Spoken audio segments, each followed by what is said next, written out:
I am the Tofu Golem. Please enjoy the video. You start by confirming exactly which AirPods you have and whether service is covered. Look up the serial in Settings or under the case lid, then check Warranty and Apple Care status so you know your options. Once done, gather the case, charging cable, photo ID, and proof of purchase so you can book service. Make sure the buds are charged enough to pair for tests later.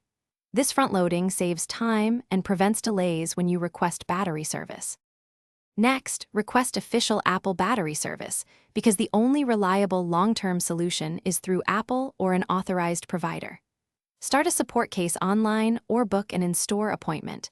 Choose mail-in if no local store. Once scheduled, you'll be told any out-of-warranty fees and turnaround time, so confirm those. Prepare the AirPods by cleaning contacts and briefly pairing so technicians can run diagnostics. Make sure you bring ID and proof of purchase. This speeds verification and prevents unnecessary rejection. When you get the serviced AirPods back, inspect and test them right away.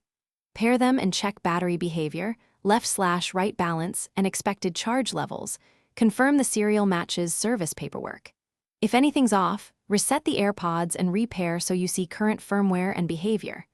If problems persist, contact Apple support and request follow-up diagnostics or replacement under the service terms. Troubleshooting tip: if pairing or battery readings are wrong after service, perform a factory reset and repeat tests before escalating.